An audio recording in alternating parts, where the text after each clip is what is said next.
This is Roberto back with Full Curl Precision again. Let me fix my hat real quick. There we go. All right. Just kind of giving an idea for those who are either advanced or also new to the channel or even new to shooting different things. You know, not everybody has the opportunity to grow up with a good mentor.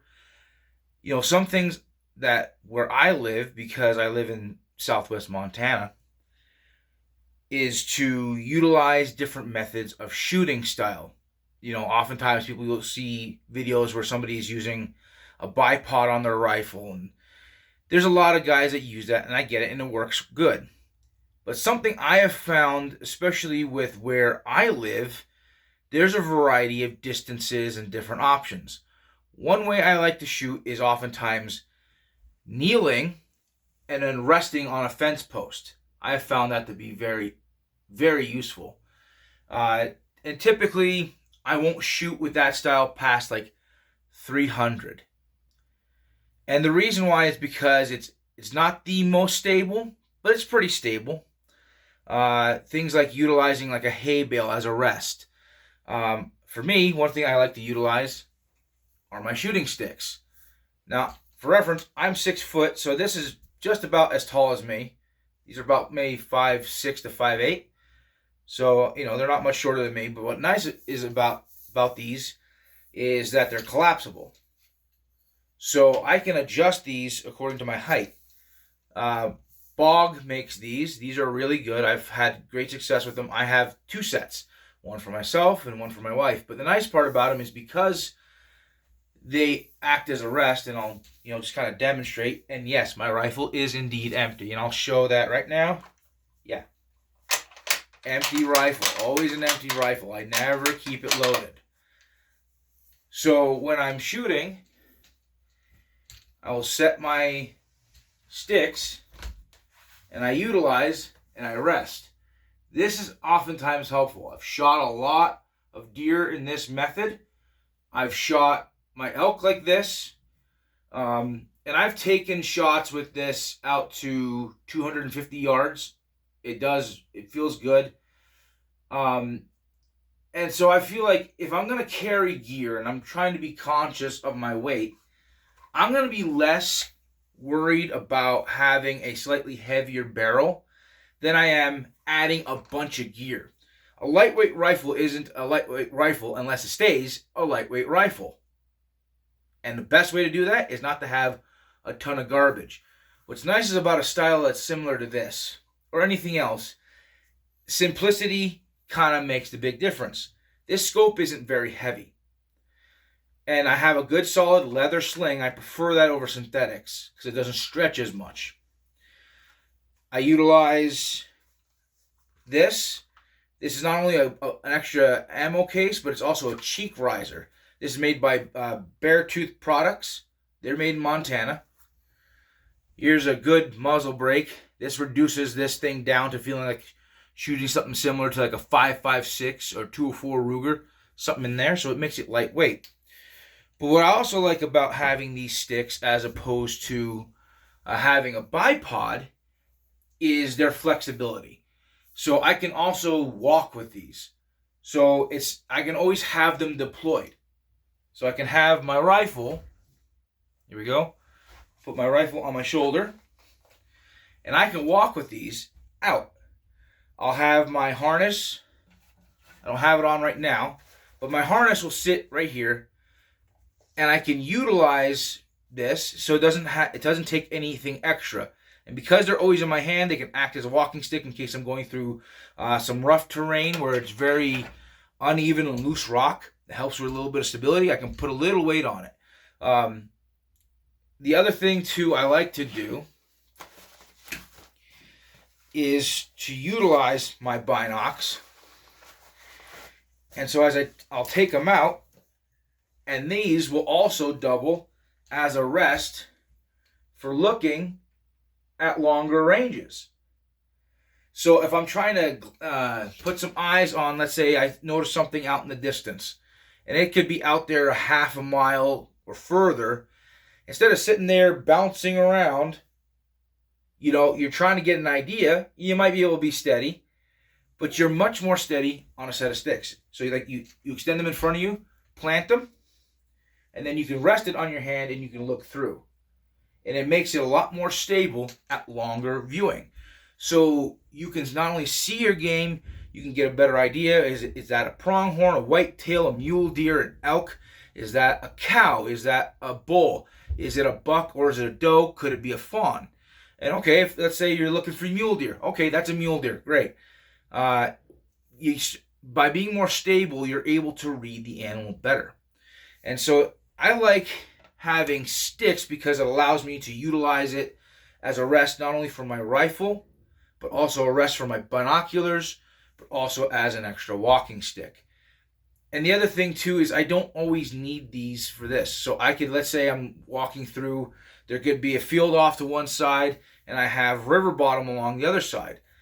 Maybe the situation doesn't allow me to really utilize my sticks.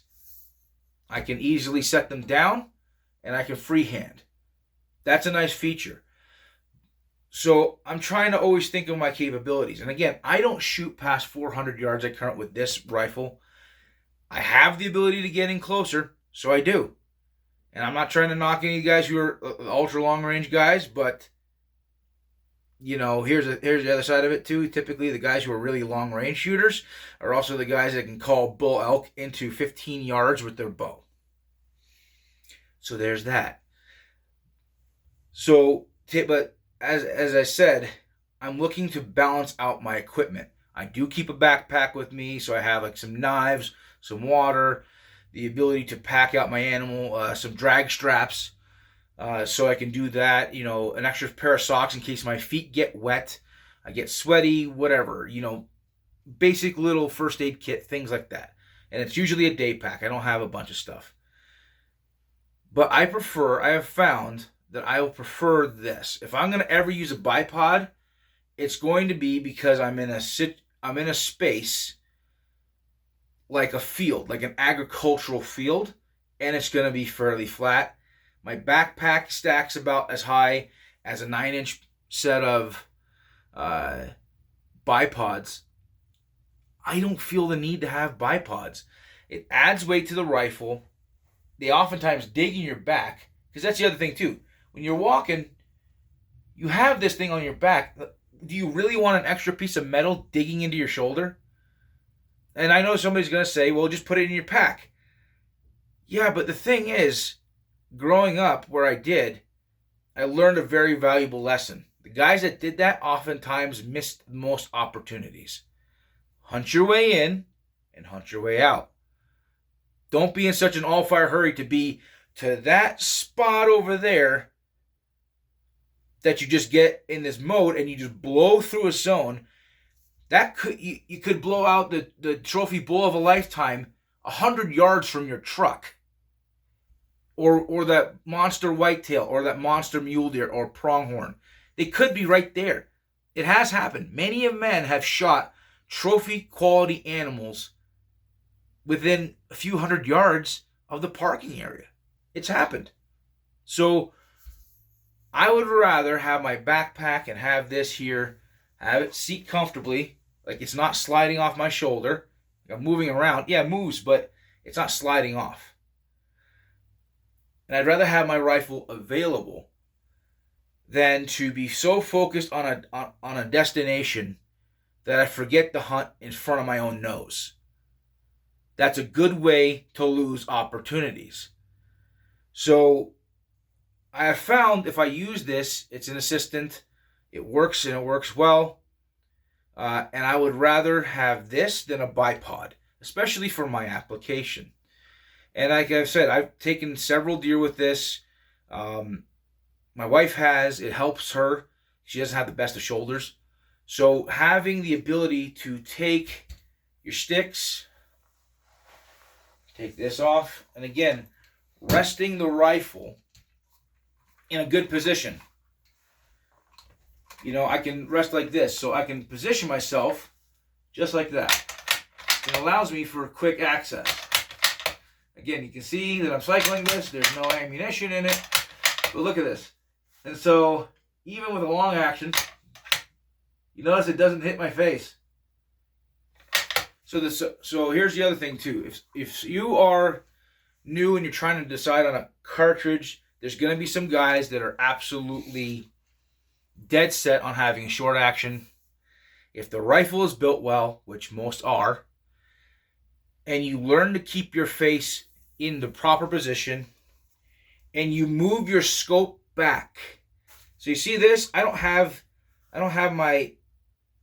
this set up here. A lot of guys have their scopes set too far forward. Set your scope back a little bit. Give yourself a little bit of room.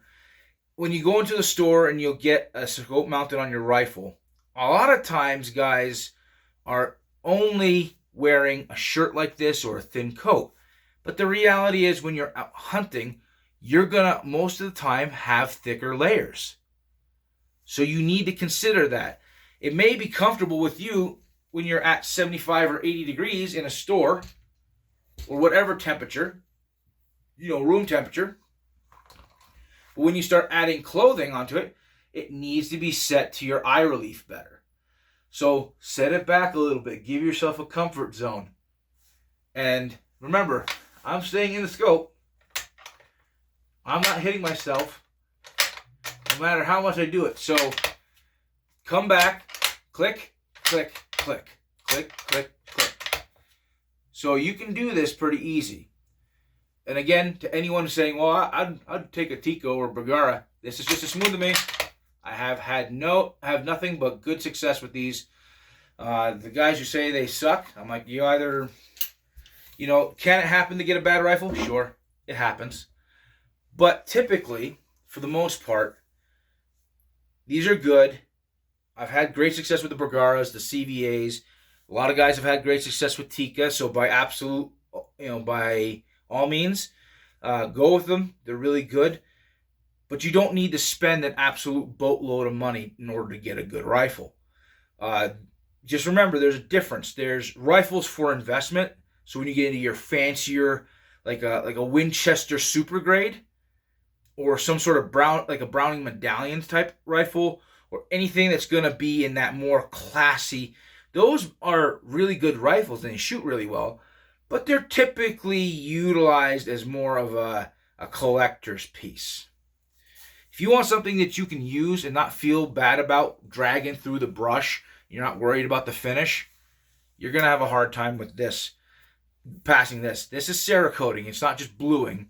So this is weather resistant, a synthetic stock, but in the more of a classic configuration. So if you'd rather have a classic configuration as opposed to a more modern style, yeah, you're going to have pretty good success with these. They're good grippy, but they're not like overly tacky.